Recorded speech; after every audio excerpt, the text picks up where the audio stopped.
ആലപ്പുഴയുടെ താഴ്ന്ന പ്രദേശങ്ങൾ ഇപ്പോഴും വെള്ളത്തിനടിയിലാണ്. സ്കൂളിൽ പോകാൻ കഴിയാതെ കുട്ടികളും വയോധികരും ദുരിതാശ്വാസ ക്യാമ്പുകളിൽ തുടരുകയാണ്. കൈനകരി സെന്റ് മേരീസ് LP സ്കൂളിലെ ദുരിതാശ്വാസ ക്യാമ്പിൽ നിന്ന് YS അഭിനന്ദ് തയ്യാറാക്കിയ റിപ്പോർട്ടിലേക്കാണ് ഇനി.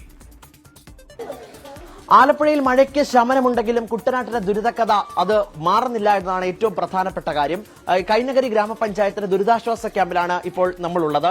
ഇവർ അനുഭവിക്കുന്ന പ്രശ്നം വലുതാണ്. കൈക്കുഞ്ഞ് മുതൽ ഏതാണ്ട് 80 വയസ്സ് പ്രായമുള്ള ആളുകൾ വരെ ഈ ദുരിതാശ്വാസ ക്യാമ്പിലുണ്ട്. ഇവർ സ്ഥിരം പ്രശ്നമാണ്. 2018 മുതൽ ഇവർ അനുഭവിക്കുന്ന പ്രശ്നമാണ്. ഒരു ചെറിയ മഴ പെയ്താൽ പോലും വലിയ വെള്ളക്കെട്ടുണ്ടാകുന്ന സാഹചര്യം. ഈ കുട്ടികൾക്ക് ആർക്കും ഇപ്പോൾ സ്കൂളിൽ പോകാൻ കഴിയാത്ത നിലയ്ക്ക് കാര്യങ്ങൾ എത്തിയിരിക്കുകയാണ്. കുട്ടനാട് താലൂക്കിലെ എല്ലാ വിദ്യാഭ്യാസ സ്ഥാപനങ്ങളും കഴിഞ്ഞ ദിവസങ്ങളിലൊക്കെ അവധി പ്രഖ്യാപിച്ചിട്ടുണ്ട്. ഇപ്പോഴും അവധി അങ്ങനെ തുടരുകയാണ്. ഇവർക്ക് ആർക്കും സ്കൂളുകളിൽ എത്താൻ കഴിയുന്നില്ല. ഇവരുടെ പഠനോപകരണങ്ങൾ അടക്കം ഇപ്പോൾ വെള്ളത്തിനടിയിലായിരിക്കുകയാണ്. എന്തായാലും ആ കുട്ടികൾ തന്നെ ചേരുന്നുണ്ട്. വലിയ പ്രശ്നമാണ്. പ്രശ്നമാണ്. വീടിനകത്ത് ഫുള്ളും വെള്ളമാ. അതുകൊണ്ട് ക്ലാസ്സിലൊന്നും പോകാൻ പറ്റുന്നില്ല. പഠനോ ബുക്കും നോട്ട്ബുക്ക് അതുപോലുള്ള കാര്യങ്ങളൊക്കെ ബുക്കൊക്കെ പോയി. ഇനി പുതിയത് മേടിക്കണം. അപ്പൊ അങ്ങനെയൊക്കെ ഭയങ്കര ദുരന്തമാണ്. എത്രല്ല പഠിക്കുന്നത്? എങ്ങനെ പോകാൻ പറ്റും? ഞാൻ 8ലാണ് പഠിക്കുന്നത്. ക്ലാസ്സിൽ ഇപ്പൊ പോകാൻ പറ്റുന്നില്ല. വെള്ളപ്പൊക്കം ഇങ്ങനെ ഇതായതുകൊണ്ട് പൂർണ്ണമായും വെള്ളം.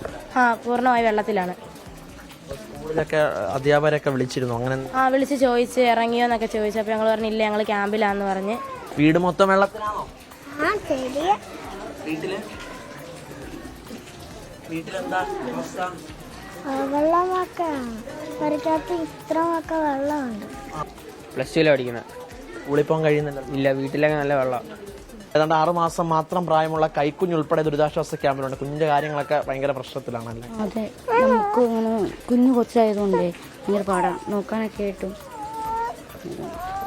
അത് തന്നെയാണ് അവർ പറയുന്നത്. എത്ര വർഷം കൊണ്ട് അവർ പറഞ്ഞതാണ്. പറഞ്ഞ് അവർ മടുത്തു. കുട്ടനാട്ടിലുള്ള MLA മാറി ഇവിടെ മുന്നണികൾ മാറി ഭരിക്കുന്നു. MLA മാറി വരുന്നു. ഇതിന് പറഞ്ഞിട്ടും ഒരു തരത്തിലുള്ള ഇടപെടലും നടപടികളും ഉണ്ടായില്ല എന്നുണ്ട് വീണ്ടും ആവർത്തിക്കുകയാണ്. ദുരിതാശ്വാസ ക്യാമ്പിലെ ദുരിതമാണ് അവർ കണ്ടത്. കുട്ടനാട് MLA തോമസ് കെ തോമസ് ഇവിടേക്കൊന്ന് വന്നു പോയി എന്ന് മാത്രമാണ് അവർ ചെയ്തത്. ഇതിനകത്ത് ഒരിടപെടലും അദ്ദേഹത്തിന്റെ ഭാഗത്തും ഉണ്ടാകുന്നില്ല എന്നും ഇവിടെയുള്ള ദുരിതാശ്വാസ ക്യാമ്പിലെ നിവാസികൾ വ്യക്തമാക്കിയിരിക്കുകയാണ്. കൈനകരി പഞ്ചായത്തിലെ ഒരു സ്ഥിരം കാഴ്ചയാണ്. കൈനകരിയിൽ ഇത്തരത്തിലേക്കുള്ള പ്രശ്നത്തിൽ ഇടപെടാത്ത MLA ഇനി വേണ്ട എന്ന് പോലും ഇവർ പറയുന്നുണ്ട്. കൈനകരിയിൽ നിന്നും ശിവൻ ബഷീറിനൊപ്പം YS അഭിനന്ദ്, 24.